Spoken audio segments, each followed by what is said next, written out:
আবার করে বলছি যে একটা মানুষ যদি মনে করে আমি ছাগল পুষে বড় লোক হয়ে যাবো, তার ট্রেডার হতে হবে, কিনে নিয়ে এসে বেচতে হবে। আর তা না হলে তার বড় প্রজেক্ট করতে হবে, তার ঘাসের জমি থাকতে হবে 10 থেকে 15 বিঘা 20 বিঘা।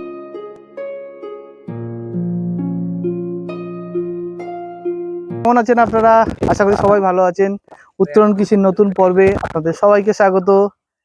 আমরা এসেছি আজ বনগা মণ্ডপ ঘাটাতে। এখানে এক দাদা, দেখতে পাবি তুই ইউটিউবে, আমরা স্বাভাবিকভাবে ছাগল বলা হয় গরিবের গাভী, কিন্তু উন্নত প্রজাতির ছাগল তৈরি করার জন্য অনেকে অনেক প্রশিক্ষণ দিয়ে থাকেন এবং অনেকে উন্নত প্রজাতির বিভিন্ন ছাগলের কথা বলেন, লাভবান ফার্ম বলেন। কিন্তু এই দাদা প্রথম ক্ষেত্রে ফার্ম করেছিলেন এবং উন্নত প্রজাতির ছাগল নিয়ে এসে ফার্ম করেছিলেন, সেখানেও তিনি লস খেয়েছেন। পরবর্তীকালে ক্রসব্রিডের ছাগল দিয়ে তিনি তার ফার্মটাকে দাঁড় করিয়েছেন এবং এখন প্রায় 30-40টা ছাগল আছে। এবং ক্রসব্রিডের ছাগল আমাদের এই জলাহওয়াতে কিভাবে সাফল্যের সাথে করা যায়, কিভাবে ফার্মটাকে পরিচালনা করা যায় এবং কিভাবে প্রফিটের মুখ বা লাভের মুখ দেখা যায়, আজকে এই ভিডিওতে ভিডিওটা কেউ স্কিপ করে দেখবেন না, সম্পূর্ণ তথ্য কিন্তু আপনারা পাবেন না। আর এখনো পর্যন্ত যারা আমাদের চ্যানেলটাকে সাবস্ক্রাইব করেনি, প্লিজ তাদের কাছে রিকোয়েস্ট থাকলো চ্যানেলটাকে সাবস্ক্রাইব করে আমাদের সঙ্গে থাকুন। আর এই ধরনের প্রতিবেদন দেখতে আপনারা আমাদের সঙ্গে থাকুন। চলুন দেখা যায় ফার্মের সাথে কথা বলি সেগুলো। চলুন যাই, আমাদের অর্মেরাস দা যিনি এই ফার্মটা করেছেন, এই ছাগলগুলো করেছেন, তার সাথে একটু পরিচয় করে নি। দাদা কেমন আছেন? ভালো আছি দাদা। উত্তরণ কৃষিতে আপনাকে স্বাগত। দাদা আপনাকেও স্বাগত। তো এই জায়গাটার নাম কি আছে? এই জায়গাটার নাম মণ্ডপ ঘাটা। মণ্ডপ ঘাটা। আমার পাশে দেখতে পাচ্ছি সব ছাগল, এগুলো কি ক্রসব্রিডের নাকি? এসব ক্রসব্রিডের। ক্রসব্রিডের একদম। আচ্ছা, কতদিন আগে আপনি ছাগল পালন করেন? আমি ছাগল পালন শুরু করেছি আরো ধরেন 3 বছর আগে। 3 বছর। আমি প্রথমে মানে পিওর বিটের দিয়ে শুরু করেছিলাম। পিওর বিটের মানে আমরা যেটা বলি উন্নত প্রজাতির শিওরি, আচ্ছা বারবারি বিটেল তথা এইসব দিয়ে। হ্যাঁ, এবং আমি প্রথম এক ফার্মারের কাছ দিয়ে কিনে নিয়ে আসি। ট্রেডার বা ফার্মার আমি তো অত কিছু জানি না। আচ্ছা, এবার ইউটিউবে দেখে তার কাছ দিয়ে কিনে নিয়ে আসি। আচ্ছা, তার নাম হচ্ছে, আপনি হয়তো চিনবেন, প্রতাপ বাবু। প্রতাপ মানে আমাদের Kolkata goat farm. Kolkata goat farm. Pratap বাবুর কাছে আমি শিওরি বাচ্চা কিনে নিয়ে এসি দুটো। ওকে। দুটো 24,000 টাকা দাম নেয়। ওকে।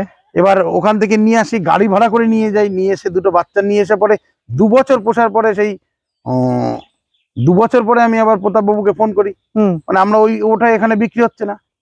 একটা মেয়ে মানে বাচ্চা হয়েছিল। হ্যাঁ, মেয়ে মানে বাচ্চা হয়নি, মানে ফিমেলটা বাচ্চা দেওয়ার সময় মারা গেছে। আচ্ছা, কি কারণে বলতে পারবো না, মানে টাইমই দেয়নি, ট্রিটমেন্ট করার টাইম দেয়নি। ওকে। তারপরে মনের দুঃখে আমি প্রতাপ বাবুকে ফোন করলাম যে আমার মেল ছাগলটা রয়েছে শিওরি, আমি ছবিও পাঠিয়েছি, আপনাকে ছবিও দেখাতে পারবো। হ্যাঁ, আমাকে ছবিও আছে। তা প্রতাপ বাবু বলছে যে ওই একটার জন্য আমরা যেতে পারবো না। আমি বললাম তাহলে আমি নিয়ে আসি, আপনি ছবিটা দেখেন। বলছে যে ও একটা খালি গেলে এনে কি হবে। তা আমি বললাম তাহলে আপনি আমাকে দিলেন, তাহলে আমি এটা বিক্রি করবো কোথায় এখন। সে যাক, উনি বললো অনেক হলে হতো, একটার জন্য কি হবে। আমি সেই দুঃখেই আরো মানে পিওর বিট তো নেবো না, আমি 1 লক্ষ টাকা লস করেছি ওই ছাগলে, পিওর বিট পুষে। আরো অনেকগুলো ছাগল করেছি, অনেক ছাগলই করেছিলাম, কিন্তু সে মানে আমার কোথায় কালেকশন করেছিলেন? ও কিছু ওনার কাছ থেকে 2-3টে এনেছিলাম, আর কিছু এমনি ট্রেডারের কাছ থেকে নিয়ে এসেছিলাম। আচ্ছা, কিছু হাট থেকে নিয়ে এসেছিলাম।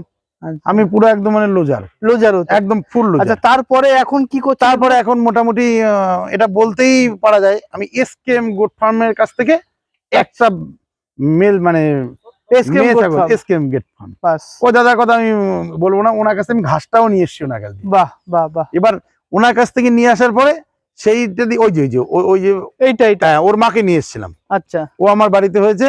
আচ্ছা, এই একমাত্র বেঁচেছিল, এর মাকে বিক্রি করে দিয়েছিলাম 10,000 টাকা, এটাকে রেখে দিয়েছিলাম শখে। এটা দিয়ে আবার মানে শুরু করেছি।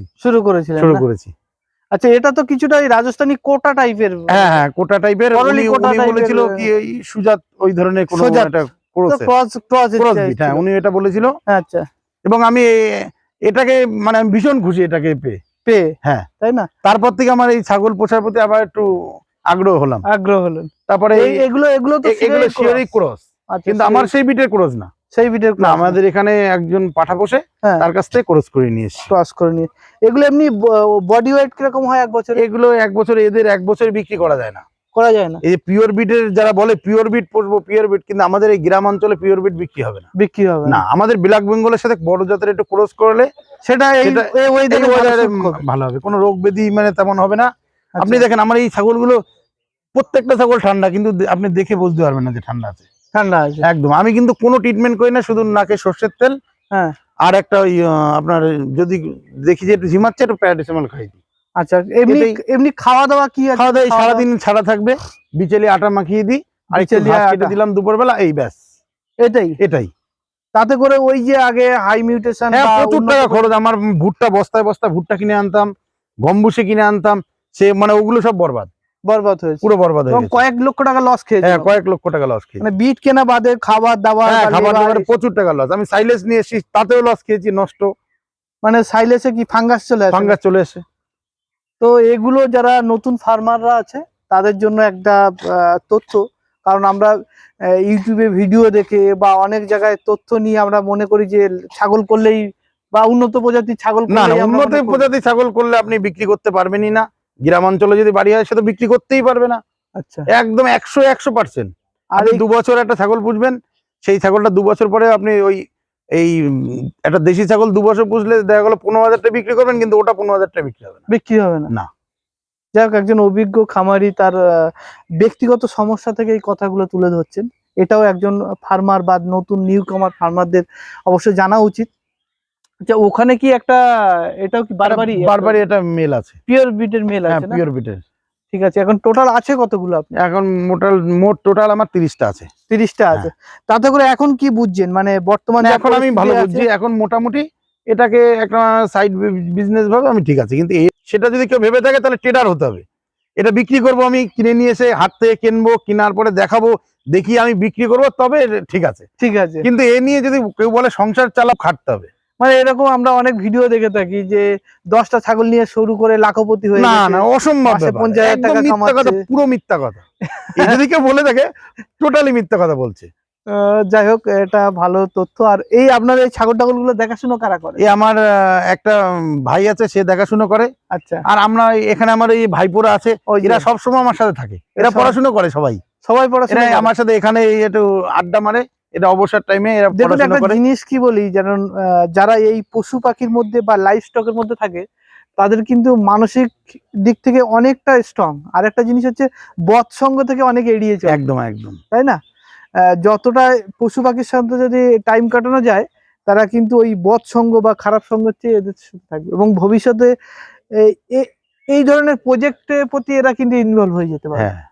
কারণ বাস্তব অভিজ্ঞতা অন্য কথা বলে, যারা থেকে পড়ে থাকে তাদের অভিজ্ঞতাটা কিন্তু অন্য রকম।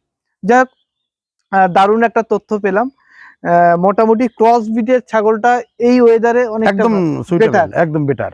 আর ক্রস ব্রিডের ছাগল খুব বেটার। আর যদি মাঠে চড়ায়, গেজিং এ যারা চড়ায় তাদের ঠিক আছে, কিন্তু সে তো কমার্শিয়াল ভাবে মাঠে চড়াতে পারবে না। কেন অন্যের ফসলে গেলে তখন সে বকাবকি। এটা তো আপনি পুরোপুরি স্টল ফিডিং এর উপর। একদম স্টল ফিডিং। তো স্টল ফিডিং এ ক্রস ব্রিড পালন করাটা যায় এই ওয়েদারে? যায়। এবং মোটামুটি পয়সা পাবে সে। মোটামুটি একটা ফ্যামিলিতে যদি একটা বাড়ির মহিলা সেটা করছে, তাহলে তার তো তার হাত খরচটা হয়ে যাবে, কিন্তু সাপোর্টও পেতে পারবে না। যেটা আমি আবার করে বলছি, যে একটা মানুষ যদি মনে করে আমি ছাগল পুষে বড় লোক হয়ে যাব, তার ট্রেডার হতে হবে, কিনে নিয়ে এসে বেচতে হবে। আর তা না হলে তার বড় প্রজেক্ট করতে হবে, তার ঘাসের জমি থাকতে হবে 10 থেকে 15 বিঘা 20টা, তবে সে 50টা ছাগল পুষতে পারবে। কিন্তু তার হাইব্রিড ছাগল পুষলে সে প্রফিট করতে পারবে না। ক্রস ব্রিডের এই ছাগলগুলো ওয়েট কেমন হয়? এগুলো ওয়েট ভালো হয়।